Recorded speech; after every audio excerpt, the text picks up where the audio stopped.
Welcome everyone to today's Synergist webinar, Understanding Trace Materials Analysis Investigations. I'm Kay Bechtold, Senior Editor of the Synergist, the magazine of the American Industrial Hygiene Association. I'd like to thank all of our attendees for joining us today, and especially SGS Forensic Laboratories for sponsoring today's webinar. I'm pleased to welcome Lawrence Lane as today's presenter. Larry has been a trace materials investigator for 33 years. He received his bachelor's degree in physics from Michigan Technological University and then spent 8 years as a microscopist in the U.S. Air Force. Larry then joined SGS Forensic Laboratories as a microscopist and researcher. His experience includes development of new service lines for the company, including wildfire residue testing, respirable silica by FTIR, and trace materials analysis investigations, which includes analysis on a wide variety of cases from unknown white powder analysis to criminal forensics investigations. And now I'll turn the presentation over to Larry. Thank you very much. Good day to everyone. I'm glad everyone has been able to join us. I know it's a difficult time out there right now, so I hope everyone is staying safe and well wherever they're at. The title of our talk today, as has been mentioned, is Understanding Trace Materials and Analysis Investigations. What I'm going to do is I'm going to go over what they are, then I'm going to concentrate a little bit on the thought processes that are behind them. Then we're going to talk a little bit about the methods that we actually use to solve these problems, and finally I'm going to discuss a few of the actual different cases that we've had. So, what exactly is trace materials analysis? Trace materials analysis, and what we're speaking about in the context of this type of analysis, is not what someone may think of as, well, how many parts per million or how many parts per billion is this? That we think of as trace level analysis. Trace materials analysis, we're trying to look at substances that are generally too small to be characterized and identified by human vision. So to do this, we have to use instrumental means, such as optical microscopes, electron microscopes, spectrometers. There may be some other types of equipment that's out there. UV vis is one that comes to mind. But then beyond just doing a simple identification, in many or even most of these cases, we've got to take this material that we've identified and we've got to place it within the context of the framework of the problem being addressed. And even finding the problem being addressed is part of what we have to do. The best part about this, at least from an analytical point of view, from being the scientist doing this, is these are analyses that generally have no associated production method. So they have to be investigated individually. If someone comes into the lab and simply says, well, I need to know the amount of asbestos in this material, that's fine. We have a method for that. We do a lot of them every day. We're quite good at it, and we can really bang them out. But if someone just comes in and says, what is this? That's when it comes over to a trace materials analysis investigation. So almost by definition, this type of analysis really demands a higher level of training and experience than a standard production analysis. Now, I've been doing this for over 30 years now, and I can sum up, after all this time, my entire career into a question and an answer. And the question is, who's lying to me today? Yeah, believe it or not. And I will bet right now that a solid 75% of everybody out there right now knows exactly what the answer to this is going to be. Yes, everyone. Everyone is lying to me. Now, the thing to remember about this is this isn't necessarily nefarious. It doesn't mean they're trying to cover things up. What this means, and it's very, very important when trying to perform this type of investigation, is you have to understand that everybody has their agenda. Many, many times someone will bring me a sample and they already know what they want the answer to be. And they try to frame that within how they want it analyzed. Well, I need you to show me that there's no X in this. Well, that's not the way to frame it from a proper perspective. We have to actually analyze the sample. We have to do the work. We have to do the science. We have to be as absolutely objective as possible. Although I have had some people trying to lie to me for nefarious purpose, generally it's just an agenda. All right, now that we have the idea of what we're going to do, what's the mindset that we're going to be looking at? Move my slides forward here. We have to apply for this type of analysis context and reasoning. So with the context, we've got to know the actual nature of the problem that's being solved, and that's the major difference from a production analysis. Just asbestos, is there chrysotile, is there amosite, yes or no, and how much. But this, what's in it. But not only what it is, a number of problems are going to come in that you don't know anything about, and they need to know why. Maybe they have a process control problem. Maybe they have a machine that's failing and they don't know why, and you have to find out what the real problem is. As an example, I've put in here, we had a client come in, and it was a tape lift sample that we looked at, and we found a number of small metallic wires. We looked at them and analyzed them, and they turned out to be zinc. So analyzing the dust showed the presence of these metal whiskers, and then the investigation afterwards, we went back and we talked to them, and it turns out the facility was using a galvanized underflooring, which for some strange reason grows these whiskers to make it look like peach fuzz. Now, as technicians walked across these on the underfloors, they would be dislodged and they would move into the airflow. These would move into the airflow and then come up and land back in the top of the servers where they're popping in from above. And of course, they're wires. So they're causing short circuits and causing failure. So the identification of these and then moving forth to apply context to these, we were able to not only identify material, but solve the problem. Now, on the other side, we have the reasoning behind it. What's the best thought process that gets us the answer? In this type of analysis, we've got three basic types of analysis: deductive, inductive, and abductive. So let's start with deductive analysis. So take an example. You have a rug. The rug is composed of an assortment of colored wool fibers. So when we obtain a selection of fibers from the rug, we will obtain a selection of colored wool fibers matching the fibers in the rug. It's guaranteed true. We already know that. Now, Sherlock Holmes always made a big deal of his deductive reasoning. Well, Sherlock was being a bit of a poser here because the deductive reasoning is the easiest of all and is the obvious one. So the heck with Sherlock. Let's move on to something better. Now we're going to move on to inductive reasoning. And this is a very common one that's used in these types of investigations. So we've found an assortment of colored wool fibers in the closet. So some or all of these fibers are the same color as the fibers in the wool rug. So the wool rug may have been in the closet.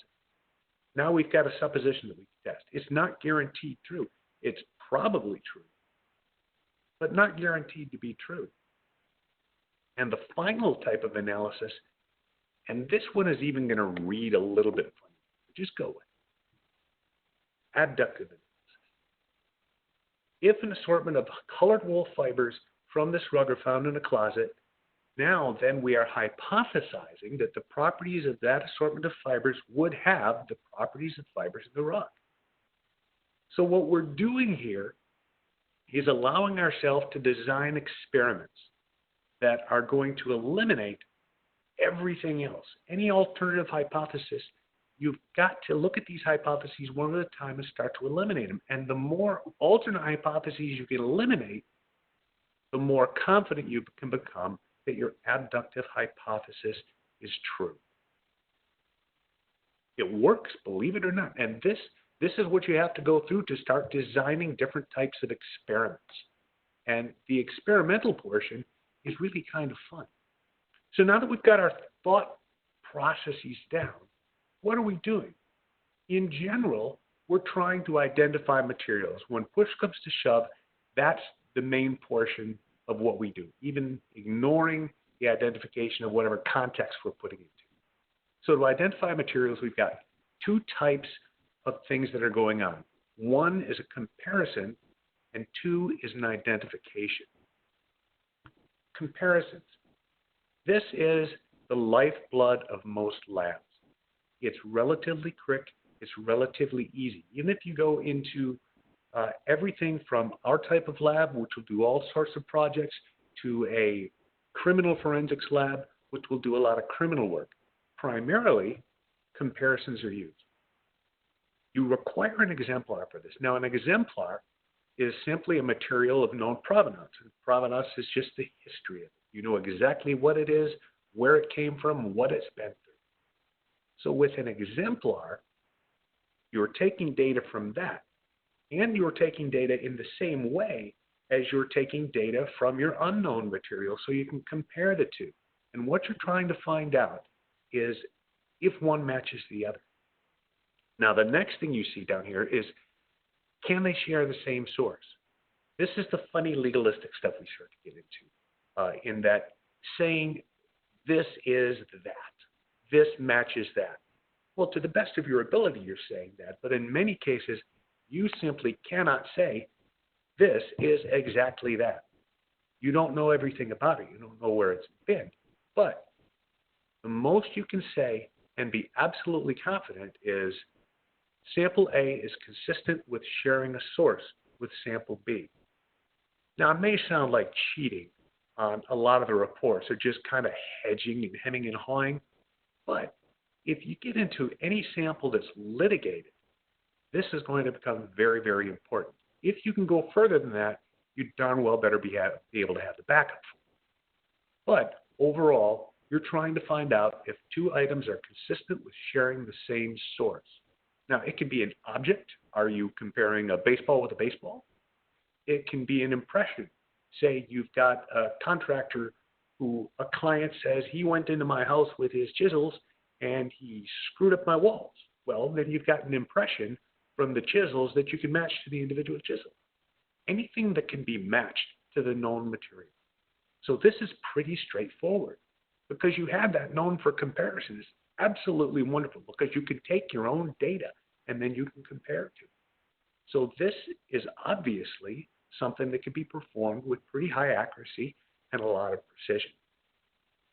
Now, the other type of analysis that we do is an identification. Just plain old ID. What is this unknown material? And do not be fooled. This is difficult. It is, if someone comes in and simply brings in a handful of stuff, says, what is it? Wow, that is a tough, tough problem to solve. And it generally depends on the analyst involved, the equipment involved, and how good they are. So what is the unknown material? So say we've got the material, we've been able to do our mojo on it, and we identify the material, great. We've identified a unique identity, or at least as close to a unique identity as we can. Sometimes we'll just get a class. Say you're trying to identify a substance like trisodium phosphate. Okay, well, that's a good class of substance, but now maybe a client comes in and says, I think my sample of trisodium phosphate from manufacturer S is a bad sample. So now you've got to try to establish a unique identity, not only of the material, but the manufacturer. So you may try to be able to take more data that involves specific things such as individual particle size, individual particle structure, maybe how it's put together. Very difficult. And then finally after that, relevance must be established. Does the unique material have pertinence to the stated problem? Let's move this back to the earlier one we had with the example I gave about the zinc wires. Now, say I reported a lot of fiberglass. Well, I may have had fiberglass in there, but the client may have noticed that and thought, oh my God, I have this all over the place. Why is that? But it just may not have any relevance to the problem. When you're reporting this to the client, although you certainly must take down all the data, when you put things together, you have to establish that your material has a pertinence to the stated problem. Because if it doesn't, you not only might be barking up the wrong tree in your analysis, but you might be giving the wrong impressions to your client, which is a very, very bad thing. And what is involved with this now when you're doing these samples, it can become difficult with the clients because of something called the CSI effect, also known as the black box effect to many people. It's the unrealistic expectations of a client regarding the capacity of an analytical laboratory to resolve a problem in a minimal amount of time at near zero cost, yet producing massive amounts of pertinent information and providing vital answers. Obviously, this is because, and it's called such because everybody's watched too gosh darn many episodes of CSI. You can see in our little cartoon montage here, I would recommend everybody nowadays, if they need a really good laugh, go to XKCD. Read their comics. You will giggle uproariously the whole day. You can see in the movie Science Montage, aha, they have run their materials and paint flecks from the killer's clothing matching antimatter factory in Belgrade. Aha! And sorry to say, but the actual Science Montage presented on the right, where they put the samples in a centrifuge, stare for an hour, and then they say, all right, we've determined there's neither barium nor radium, is far closer to the actual truth. It takes work to do these analyses. It's not magic. There is no black box that we can simply put a sample in and it gives us an answer. Nuh-uh, doesn't work that way. So if it doesn't work that way, how does it work? So we have to know what analytical techniques we concentrate on. How do we actually do the magic that we do in the lab? This is what I've taken to calling the triad of trace materials analysis. There are three basic techniques that we use that gives us as much information in a reasonable amount of time with minimal preparation as we can get. We use optical microscopy, electron microscopy, and vibrational spectroscopy, which consists of FTIR analysis, Fourier transform infrared, and Raman spectroscopy. So the combination of these mostly non-destructive techniques can solve most of these problems in trace materials analysis. Now, there are a lot of other things that exist out there. Obviously, there's a gazillion different methods for analysis. But between these three, for trace materials analysis, it's superb the amounts of information you can get. So let's start out with the first one, microscopy. Microscopy, well, what does it do? Well, it makes little things look bigger. Now, photons and electrons are both useful. You can use either one, but you have to remember to use the right tool for the right job. If you use one for the wrong job, it's not helping. If you're looking at a sample for, a fine example would be looking at something you know is an opaque object, and you have a mixture of materials that you're looking at under the microscope. A lot of them are opaque, and you think, I want to analyze these under the electron microscope.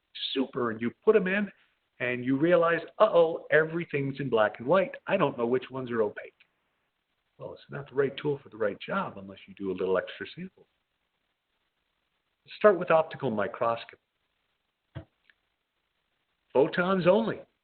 Now you're limited by the wavelengths of light. So that puts a final resolving power limit at about 0.2 microns in what you can see. Now, to give an idea, some context for how big that is, a human hair is about 100 microns. So 0.2 microns versus 100 microns for what you can barely start to make out with your eyes. What we use for this, at least at our lab, is a stereo microscope, which is a low magnification portion, about 1 to 200 times, and the polarized light microscope, which is the higher magnification with a few extra things. And yes, we can see in color. Color matters. Color is important. So first, the stereo microscope. You've got a magnification range, generally on the little microscopes out there, about 1 to 50, 1 to 75.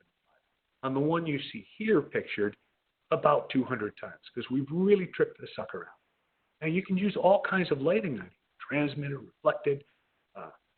You can see we've got some coaxial in here. We've got side by inbound reflected.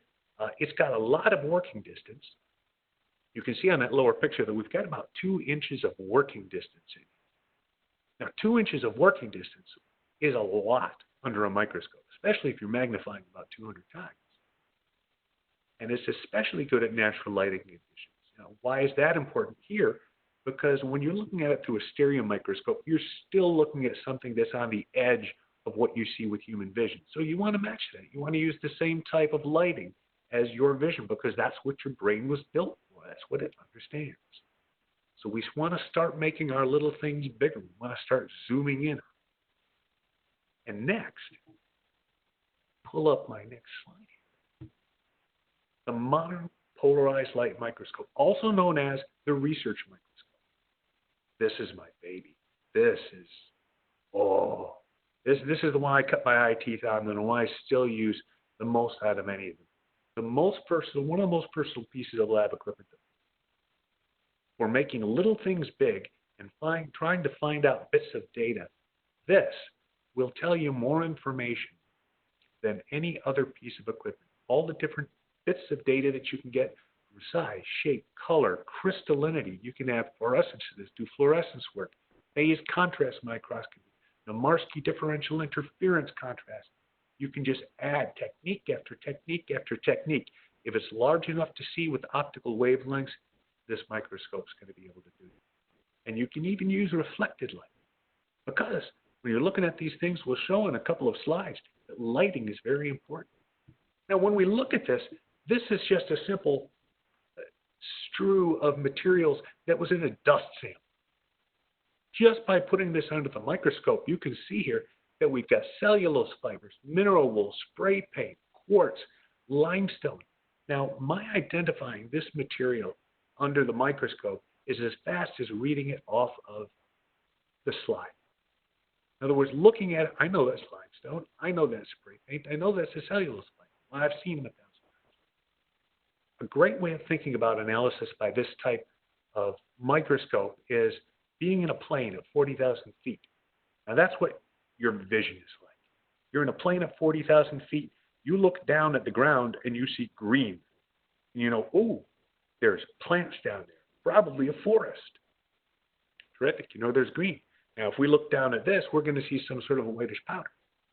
But now, move down to the ground. You're down onto the ground, and anyone who's been on this planet for their whole lives can say, okay, there's grass, there's trees. You can probably even identify a few of the different types of trees. There's maybe buildings, there's insects, there's this type of insects, there's little animals, there's squirrels wandering around, and you can just start picking off all these things.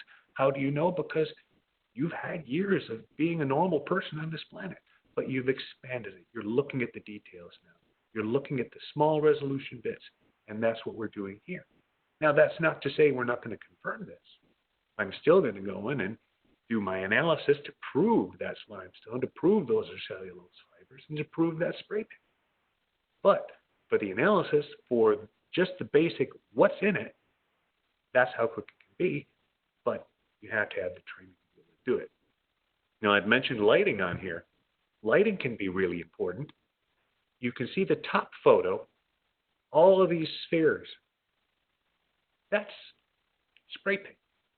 And we can identify this spray paint reasonably easily under the polarized light microscope with just transmitted light by knowing that we're looking at something that's opaque, circular, so we know it's a sphere, and around the edges, when we look really close, we can see sort of a granularity. But when we switch over to reflected light, now we're adding more information. Now we can not only see that it's spray paint, but we can see 1, 2, and I can count a third color in here. There's at least 3 colors of spray paint in here. There's the white, light gray, and a dark gray. So just lighting can be very, very key to this. Next, electron microscopy. Now we're starting to move up to the big boys. Now the SEM, it uses electrons instead of photons. So we've got no color to see. A lot of people seem to not understand this. They say, well, why aren't we seeing this in color? Well, they're so small. The concept of color can only apply to something that has a wavelength great enough to be able to see that whole wave, and that's between 400 and 700 nanometers. That's the concept of color. So if you have particles that are smaller than 400 nanometers, you are not going to be able to see color because it can't exist. It's just impossible. Even the concept isn't. That's just what our eyes are able to perceive. Now, there are two basic types of electron microscopes. First is the bottom one. We're going to talk about it, the transmission electron microscope. Now, the images transmit through the sample. It's generally the higher magnification range of the electron microscope types. So it magnifies up to the point where the newestest and bestest ones out there can see individual atoms, which is scary but true. But it's very, very rarely used, which is why we're just mentioning it here. It's highly prep dependent. It's very difficult. It demands a huge level of expertise. It's just a lucky thing that one of the methods of analysis we use as a production analysis is asbestos. So we're familiar with the transmission electron microscope, although just for general day-to-day use, it doesn't have that much utility, at least for materials analysis. Biological analysis, huge. Materials analysis for particle identification and trace materials analysis, not so much. But the scanning electron microscope, especially since they're getting nearly as good as TEMs, terrific. Now they use reflection. They're bouncing an electron beam off of a sample. It's generally a little lower magnifications of the EM types, but you still do get a resolution down to about 1.5 nanometers in some of the best new microscopes. That's huge. That's incredible magnification. The best part, though, about a scanning electron microscope is, in many cases, the prep is as simple as putting the sample into the electron microscope and pumping it. That easy. And even the days of having to coat everything, if you use a variable pressure SEM, are starting to go past. So what's so good about an electron microscope? Now, it's got a higher magnification. Let's call it to a 0.5 millimeter. And you use the electrons in a higher resolution, but this is the key. There's something called energy dispersive X-ray spectrometry, where you bang at it with an electron beam, and as you're hitting it with this energy, is basically what you're doing. You're smacking it with energy.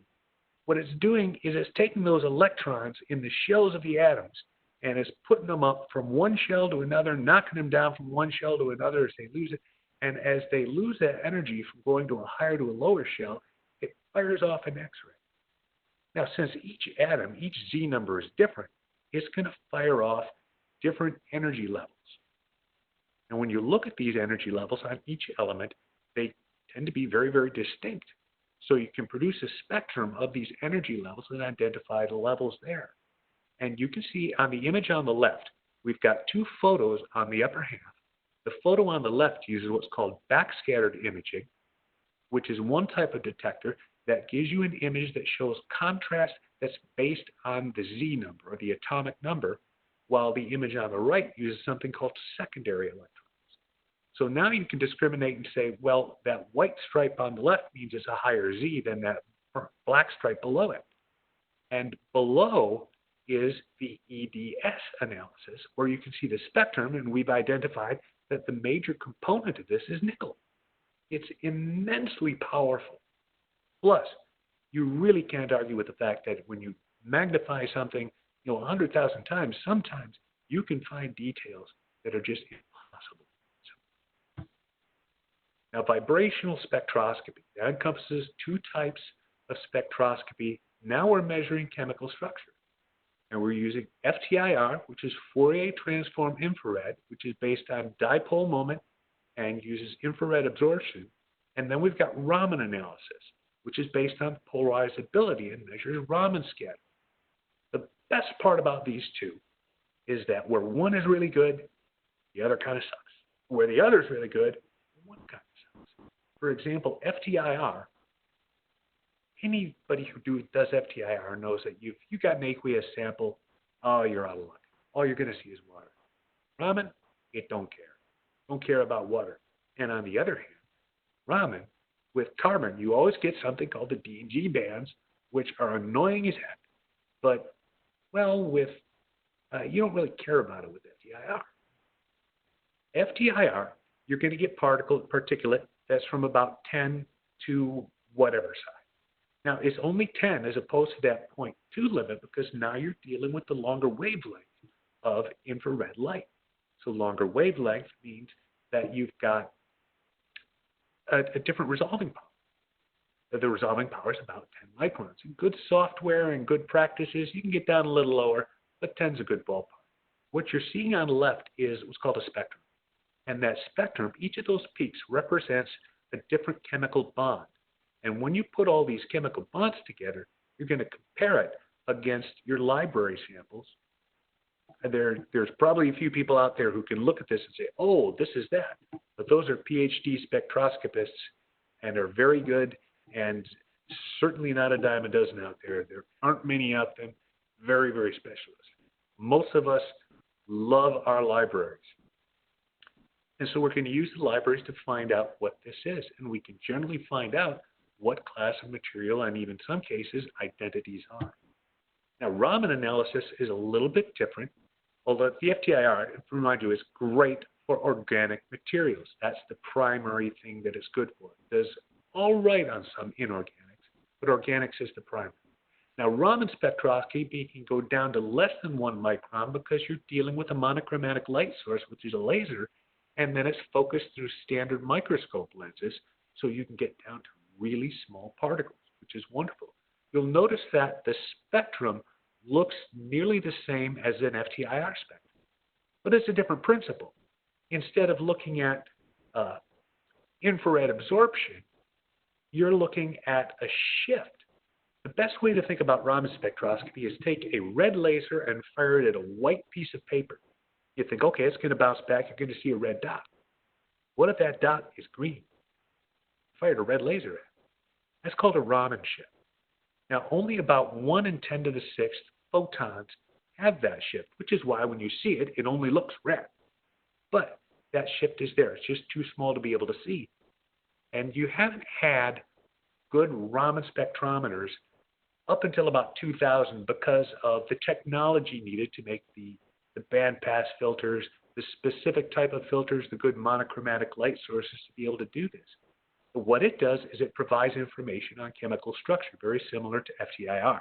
So it's great for identification of organic materials. But since this uses polarizability, this is the most wonderful thing about this. It makes it absolutely superb for minerals. Superb.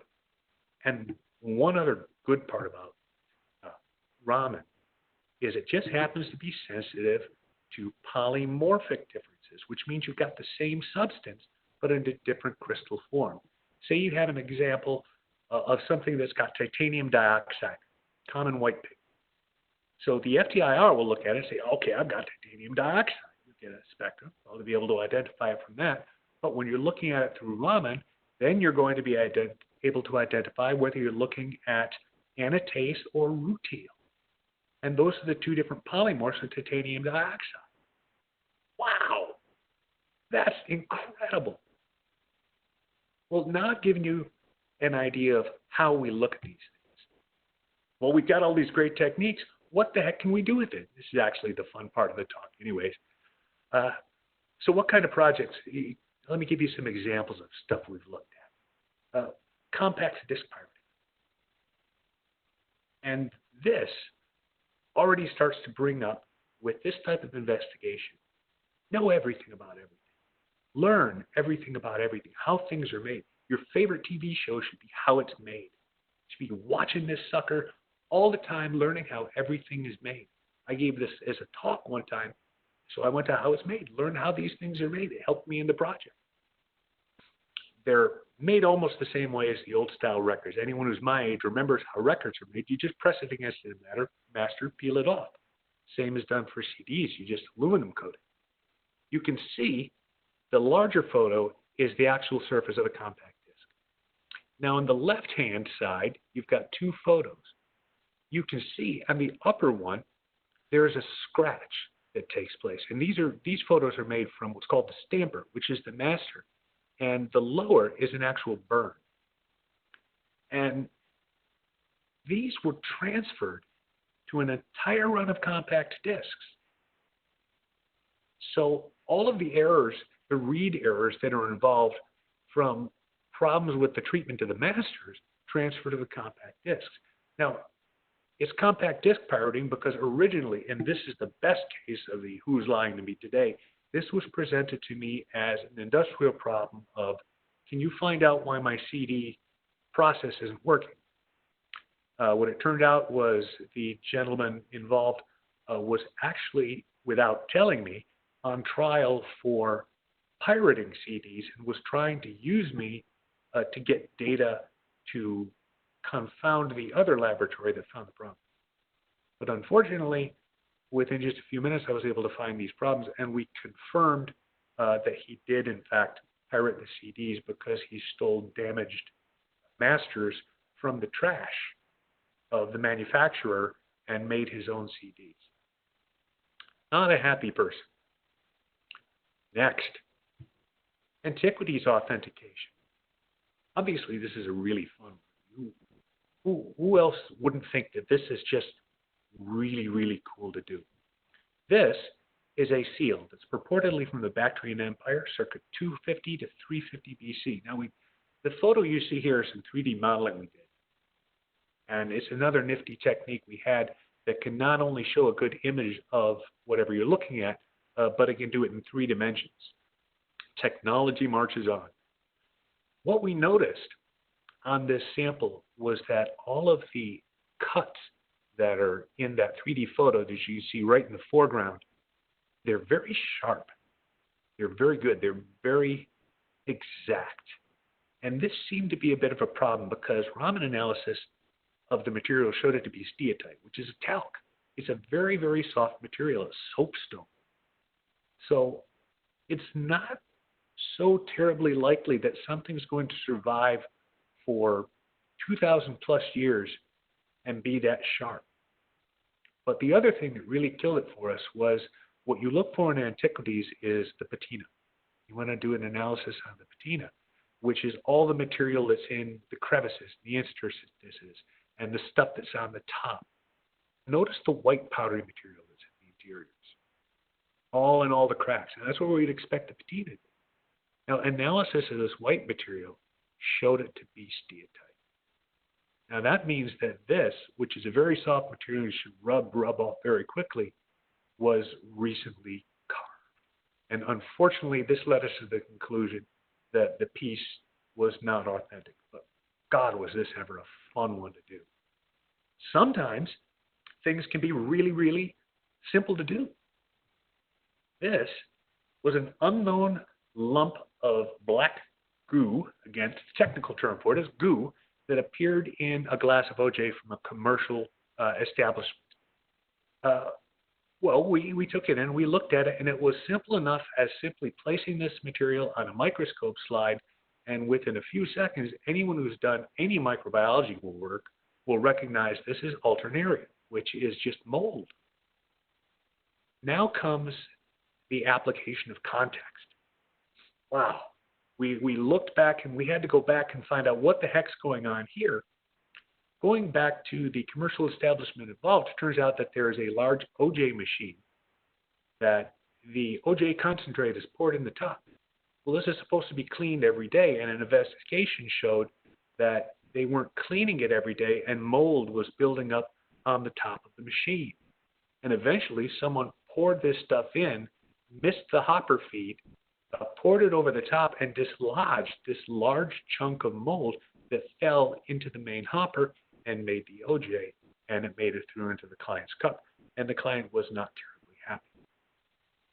Now, starting about, 20 years ago now, that's scary, isn't it? 20 years ago, 9/11. And everybody started doing white powders. We got an unknown white powder analysis from an unknown, well, let's say an unnamed government agency that in a kitchen on a residence found an unknown white material strewn on the powder. They were free. Of course, everything comes in. They send me a bag full of stuff and say, is this anthrax? Do you realize if that was real anthrax, what you would have just done to everybody involved with this? Simplest thing to think of it, first of all, you can say, no, it's not anthrax. Why? Anthrax is not white. It's more of a tan material if you look at it. So sometimes simple science can provide you an answer. But looking back into this one, polarized light microscopy, the first thing you notice in here, you can see the particles in the photo. Some of these particles are really bright, like the one towards the center, very bright with all the color bands. Yet the one just in the upper center is this grayish color. Well, that's already telling me, using just polarized light microscopy with cross polars, that I've got at least two components in here. So doing further analysis on here, you can't really see them in the photo, but doing the analysis, we're finding out that we have a combination of ammonium sulfate, monoammonium phosphate, and muscovite mica. You think, oh my God, why am I getting all these weird chemicals? Know everything about everything. Learn everything about everything. When you do, then you realize from experience or from training or whatever, these are the chemicals that are consistent with an ABC dry chemical fire extinguisher. Well, now, knowing this, that gives the investigators something to go back on and go back to the site. They go back to the site and they see, well, this is sort of an elliptical thing on a table.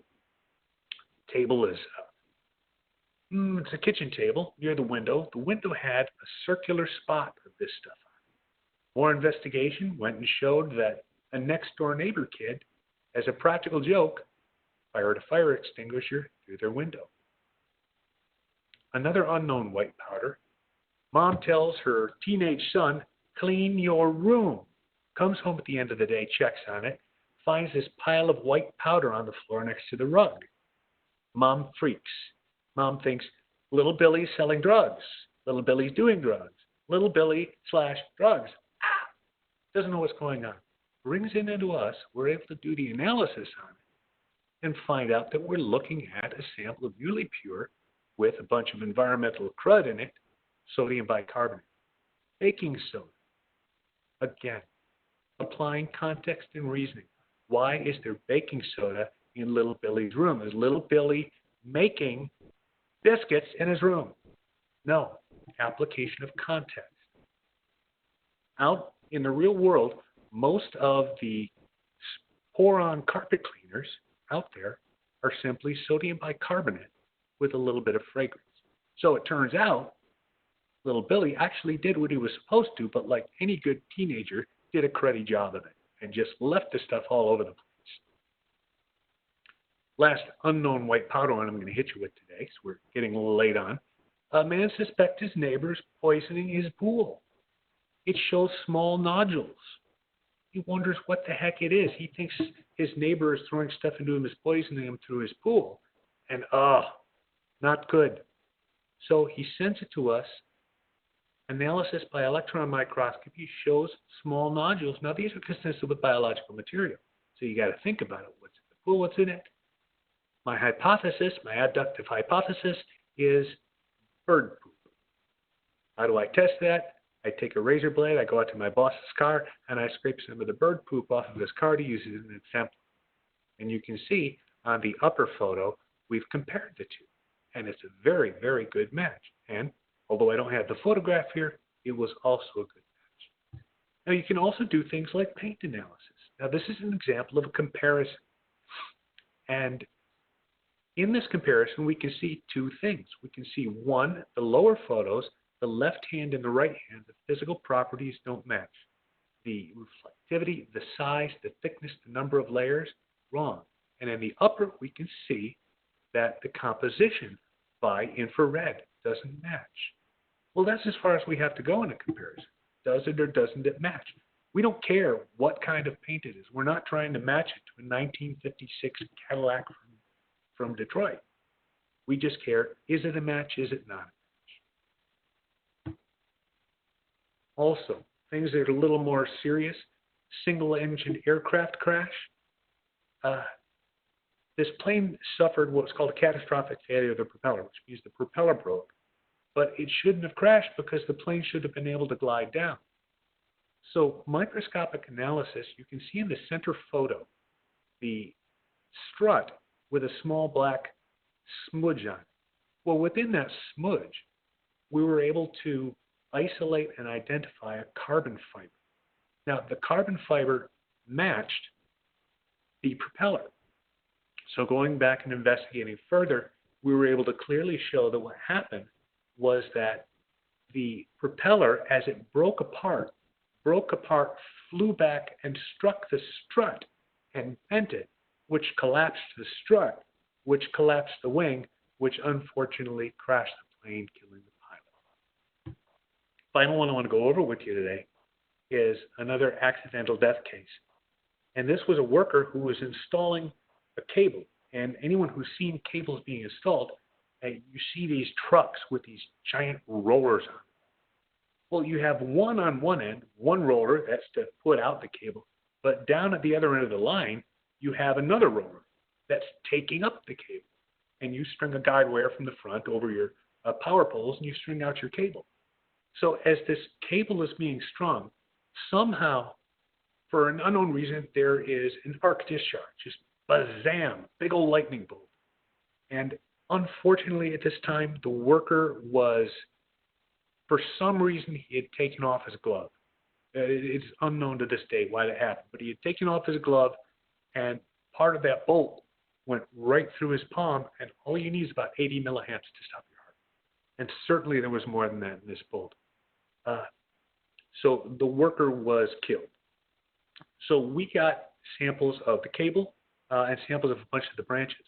Now you can note on this branches, you can see a burn, but it's very, very specific. The marks that you're looking at are called Lichtenberg figures. And these are very characteristic of arc burns. As the electrical arc goes through, it looks like a big old lightning bolt because it's going just underneath and it's flash frying the water and burning it. So what happened? Well, it turns out, you can see here now in these photos, this was the actual point of contact between the two. We were able to match up this melted portion of the cable with this portion of one of the branches. It turned out as the truck was unrolling the cable and rolling it up the other way, acted to generate charge. And the system became basically a giant capacitor. Built up all this charge and held it until there was a contact point to bring it to ground. So this contact point in goes, brings it to ground, hits a bunch of the branches, and unfortunately, as I said, the lineman was out there without one of his glove on, and got him right on the hand, went right through him. But we were able to identify this point. We were able to actually identify microscopic portions of this specific portion of the branch still embedded within the cable. So you'll see that in conclusion, now by using a combination of optical microscopy, electron microscopy, and vibrational spectroscopy, we're getting this type of data. First, optical microscopy, basic morphology, size, color, crystallinity, birefringes, refractive index, blah, blah, blah, blah, blah. All sorts of things that you can measure with that greatness of all microscopes, the polarized light microscope. Then, moving on to the electron microscopes, the main thing we get there is elemental composition. And then finally, using vibrational spectroscopy methods, which is Raman spectroscopy and infrared spectroscopy, we're able to get information on chemical structure. So if you've got what the thing looks like, you know what elements are in there, and you know how all those elements are put together to make the specific chemicals, with those three techniques and knowledge of the context of where they appear, then you're able to find out the solution to most of the problems that you have. It's not a cure-all for everything, but these three turned out to be extraordinarily powerful together. And I thank you very much for listening. Thank you very much to the AIHA, and thank you to everyone who's listening. And I'd like to ask if there are any questions right now. Please feel free to ask. Pop them up in the chat, and I'll see them, and we'll answer the questions. Okay, great. Thanks, Larry. It looks like we have about 10 minutes left for questions. Just a reminder, as Larry said, if you'd like to ask a question, please type it into the chat window on the right side of your screen and send it to all panelists. Larry, the first question I have for you from our attendees is, what is the difference between a limited particle analysis and a complex identification of particles? And how do you separate the different classifications of fibers and particles? Well, right now what I'm going to do is I'm going to speak to what we do in our lab. We have something called a limited particle ID and a full particle ID. The limited particle ID is something that we mostly use for investigations of wildfires. We're looking at char and ash. And what it's going to tell us is the basic components. So we're going to say we have something like soil minerals, epithelial cells, cellulose fibers, the basic classes of materials. It's going to be able to give some little bit of context. But then when you go to what we call a full particle identification, that's the full Monty. Then we go even further. Then we're going to list everything, and it's going to be, well, we've got this type of fiber, which is a textile. This is a textile fiber. We've got nylon. We've got polyester fiber. We've got 3 different types of polyesters with 4 different colors. We're looking at epithelial cells. We have hairs. We have hairs from different types of animals, some from humans.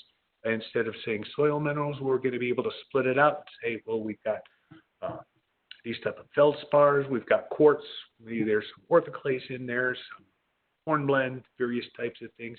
It's a far, far more detailed type of analysis. And since you're looking, in this case, instead of what are the major components and the major classes, in this case, you're looking at what is everything, down to the limits of your ability, identify every single thing in here. It's not used that often because it's not always that needed, but it is an analysis that's available. It's just far, far more detailed and can provide much more context. Usually used in something like indoor air quality analysis investigation, or very many times it's used in process control problems where you need to know everything that's in the sample. Okay, great. Thank you. So the next question I have is, what instruments or techniques do you use in addition to the triad, and what have you never used? Well, there are other instruments we can use. We can always go for, say, an ICP if we need to know, for example, quantitatively, how much of a certain metal is in a sample. We can always use that. Depending on what we're looking for, we do have a GC, but that's only for very specific stuff. And I say that's the main ones that we never use for this type of analysis are the chromatography techniques. And the primary reason for that, well, there are 2. One is we don't have them available. We've got the GC, but not available for this type of analysis. But that one is extremely, extremely prep heavy. So it's very prep heavy, and it's usually a bit of a destructive sample. And when you're dealing with trace materials, it's very, very tough to get a pure sample of something to try to pull it apart and identify it. So we've found over the years that doing it this way, we're able to get answers quicker, more non-destructively, and more economically than trying to add other materials. If I could use anything else, I would say DSC and UV-Vis would probably be my 2 best bets that I'd love to add. Or laser ablation. Great. God, if I could do laser ablation, I would just turn cartwheels. Great. Thanks, Larry. The next question I have is there a difference between exemplar and the term reference, such as reference material? No, they would be the exact same thing. So okay, a great. material and an exemplar, exactly the same, but usually different industries will use different terms, but it's the same thing. Okay, got it. My next question is, what was your scariest or most shocking discovery during an analysis? Oh gosh, unfortunately, that one's still that one's a legal case that I can't go into, but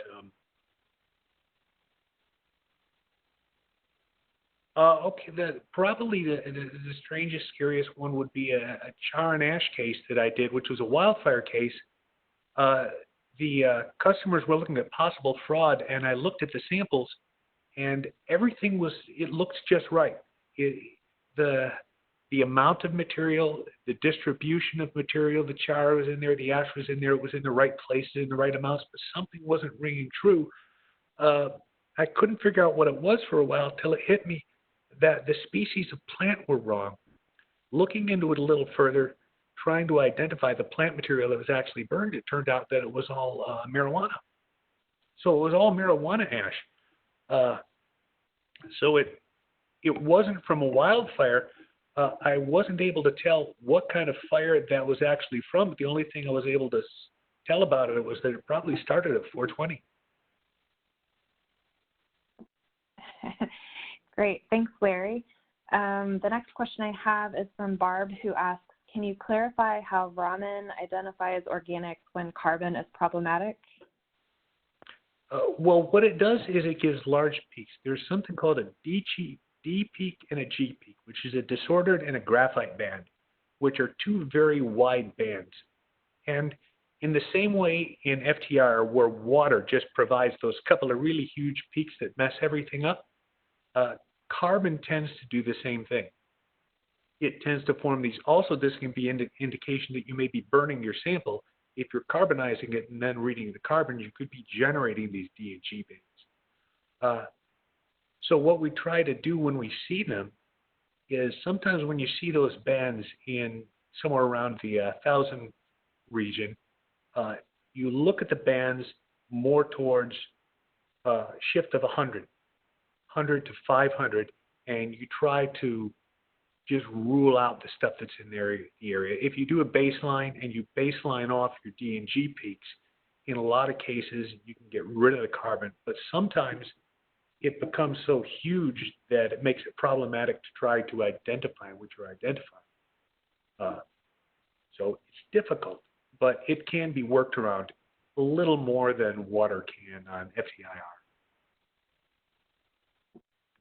Okay, great. The next question I have is, have you ever done some environmental forensics investigations? Yes, I do that quite commonly. One of the things that I commonly do is wildfire infiltration into homes. And unfortunately, I would say that some of the people may not be the world's most honest, in that some of these materials are obviously not from a wildfire. Now, we can't identify criminal intent on these. All we're able to say is these are not consistent with sharing a source with a wildfire. But beyond that, we're not going to go so far as to say someone is doing bad stuff. But the environmental forensics involves taking these samples that come in from the real world, from out there in the environment, and saying, is this consistent with this event that happened? And that's environmental forensics, at least an example of it. Okay, great. I think we have time for just one more question. Sorry, everybody. I'm going to ask this one. What health and safety protocols do you have to protect you and your staff upon receipt of samples that are either unknown or may be dangerous? Well, when we get samples, it's pretty rare that we get just something in that's absolutely unknown. If you've got a sample that you're going to send me, chances are about 95% that we know what's coming in, at least the basics of what's coming in. So if there are any safety protocols, any extra ones that have to come in, we're going to take it. There have been a number of samples that I've had come in where the client has identified a possibly dangerous situation, that's something that comes in, and we'll take all of the precautions of when it comes in. So when the sample arrives, customer service know it's going to be there, and they'll make sure to notify me. I'll get the package. Maybe I have to open it up in a hood. Maybe it all has to be worked in a hood. Gloves, whatever PPEs we have to take. If something comes in as an absolute unknown,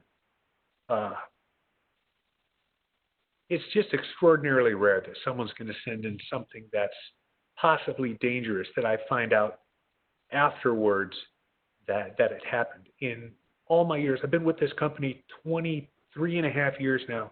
It's only happened to me once, where someone has sent in a sample that turned out that it could have been a very big danger, if it had been opened in the wrong way. And luckily, we do take all basic safety procedures when we open the samples.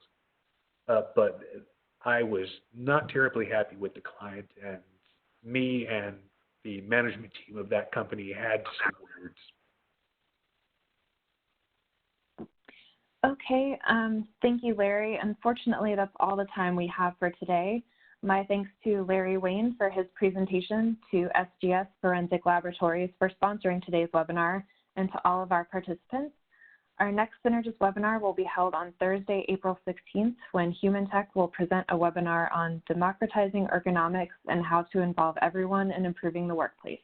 You can register for this event at aiha.webvent.tv.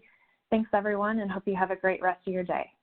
Thank you very much to all the people who listened, and thank you very much to the AIHA for this. If anyone has any other questions, please get in contact with me at the lab privately, and I'd be glad to speak. All right. Thank you, everyone. This actually concludes today's webcast. Thank you all for attending. The recording will be available at aiha.webvent.tv. We will send all registrants an email tomorrow with this link. And please visit our event calendar to sign up for future webcasts.